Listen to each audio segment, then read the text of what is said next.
بسم اللہ الرحمن الرحیم۔ سوشل میڈیا کی محبت۔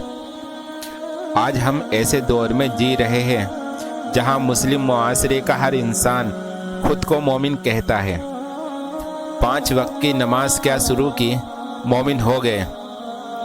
کچھ احادیث میں عمل کیا، مومن ہو گئے۔ کچھ مسائل جانتے ہی مومن کا ٹیگ لگا لیا۔ دل میں خرافاتیں بھری ہیں، پھر بھی مومن ہونے کا دعویٰ ٹھوک دیا۔ آخر مومن کا مطلب کیا ہے؟ کیا ہم نے یہ جاننے کی کوشش کی؟ اور اگر جانتے بھی ہیں تو کیا سچ میں مومن ہونے کا حق ادا کر رہے ہیں؟ یہ سوچنے والی بات ہے۔ اس دور میں اگر کوئی انسان کچھ کہے تو وہ خود کو ہر اعتبار سے اچھا سمجھتا ہے اور دوسرے کچھ کہے تو برے۔ یہ کہاں تک صحیح ہے یہ بتانے کی ضرورت نہیں ہے۔ ہر چیز کے 2 پہلو ہوتے ہیں، اچھا اور برا۔ اس لحاظ سے ہر انسان میں اچھائیاں ہے تو کمیاں بھی ہے۔ اکثر جب ہم کسی کو کچھ غلط کرتے دیکھتے ہیں تو اس پر لعن طعن شروع کر دیتے ہیں، اور ہم یہ سوچتے ہی نہیں کہ یہ کمی کبھی ہمارے اندر بھی تھی جسے ہم غلط سمجھتے ہی نہیں تھے۔ کبھی خود کو اس انسان کی جگہ رکھ کر دیکھنا چاہیے۔ ایسا ہو تو ہم پاتے ہیں کہ ہم گزرے وقت میں ایسے ہی تھے، انہی غلطیوں کے مالک تھے جو کبھی اچھی لگتی تھی، اور اللہ نے ہمارے عیب کو ظاہر نہ ہونے دیا۔ پھر بھی ہم دوسروں کے عیب ٹٹولتے پھرتے ہیں۔ حد تو تب ہوتی ہے جب سامنے سے بولتے ہیں تم غلط ہو، تم نے یہ کیا، تم نے وہ کیا، تم یہ گناہ کرتے ہو، تم وہ گناہ کرتے ہو۔ اس پر ایک سوال ہے، کیا دل کے راز آپ جانتے ہیں؟ وہ بندہ تنہائی میں کیا کرتا ہے، کیا آپ کو اس کی خبر ہے؟ یہ تو اللہ ہی جانتا ہے نا۔ آئیے سب سے پہلے جان لیتے ہیں مومن کی صفت کیا ہے۔ مومن تانا دینے والا نہیں ہوتا، مومن لعن طعن کرنے والا نہیں ہوتا، مومن جھوٹ نہیں بولتا، مومن بدگمانی نہیں کرتا، مومن صبر کرنے والا ہونا چاہیے، مومن انصاف پر قائم رہنے والا ہوتا ہے، مومن اپنے دینی بھائی سے بغض اور کینہ نہیں رکھتا۔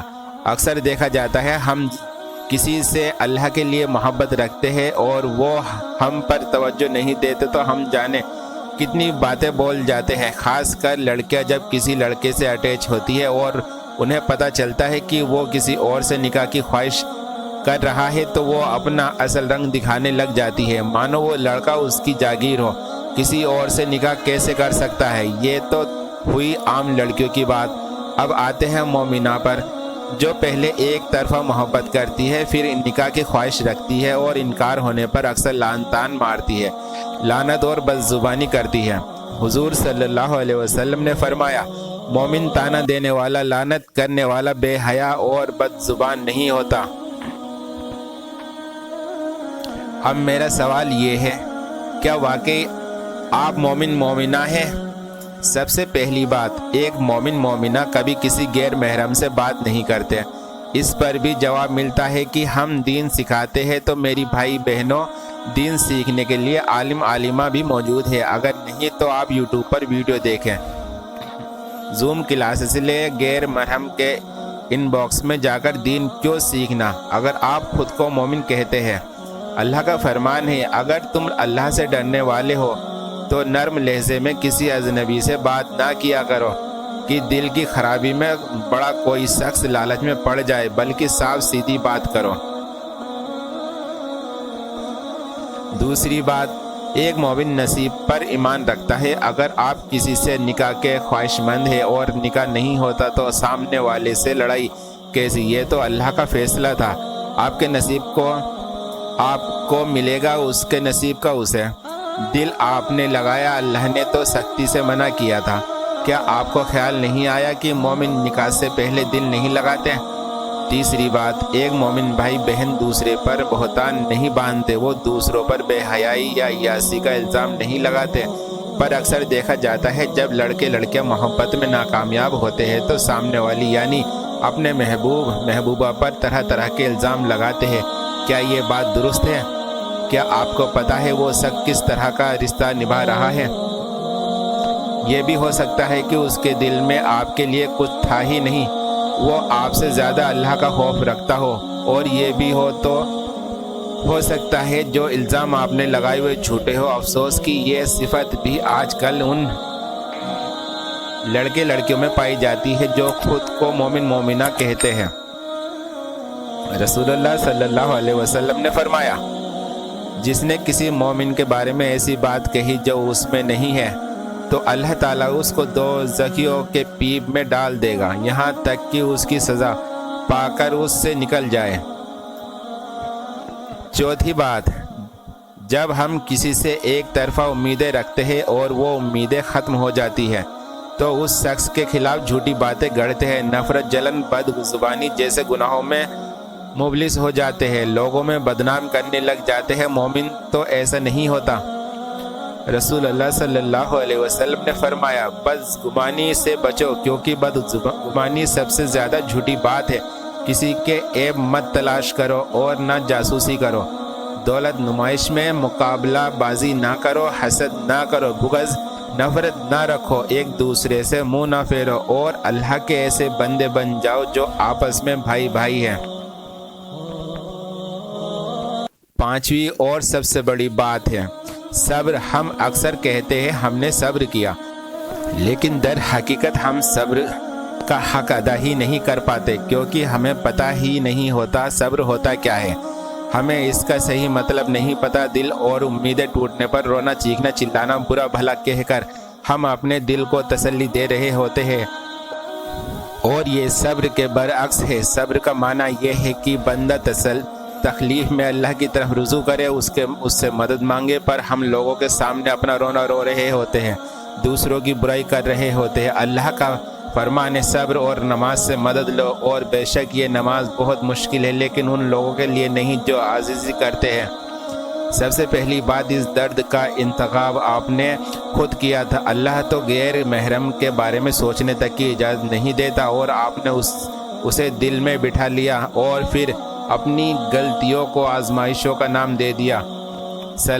ہمارے سماج میں لڑکا لڑکی کی پسند کا کوئی اہمیت نہیں دی جاتی، جبکہ اسلام دونوں کی پسند کو ترجیح دیتا ہے، اور وہ نکاح حرام ہے جس میں دونوں کی رضامندی نہ ہو۔ جب وہ اپنی پسند کا اظہار کرتے ہیں تو پریوار کے لوگ خلاف ہو جاتے ہیں۔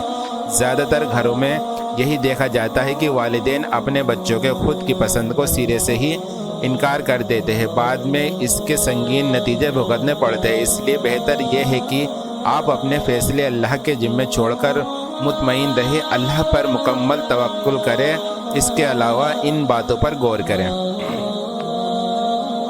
اگر آپ کسی سے نکاح میں دلچسپی رکھتے ہیں تو سب سے پہلے اللہ سے دعا کریں، کیونکہ آپ کے مسئلے صرف اللہ ہی حل کر سکتا ہے، اس کے سوا کسی میں طاقت نہیں کہ کسی کو آپ کا ہی کر دے یا جو آپ کو ملنا ہے اس سے دور کر دے۔ اپنی پسند کی لڑکی لڑکے کو صاف صاف لفظوں میں نکاح کا پیغام پہنچائے، اور ممکن نہ ہو تو خود بھی کہہ دے۔ اگر جواب ہاں ہے تو دل لگی نہیں بلکہ نکاح کی تیاری کریں، اگر جواب نہ میں ہو تو دوسری پڑھا لے، صبر کرے اور اپنے حق میں دعا کرتے رہے، کیونکہ اللہ صبر کرنے والوں کو پسند کرتا ہے۔ کئی دفعہ کچھ مجبوریاں ہوتی ہے جس کے سامنے والے کو کچھ وقت چاہیے ہوتا ہے، تب اسے وقت دے پر خیال رہے ایسی کوئی بات نہ کرے جس سے شیطان زنا کا راستہ کھولنے میں کامیاب ہو جائے۔ حرام رشتے سے بچیں۔ دعا اور صبر کا دامن تھام کر اللہ تعالیٰ پر مکمل توکل کرے، صحیح وقت کا انتظار کرے، بے شک اللہ ان سے محبت کرتا ہے جو اس پر توکل کرتے ہیں۔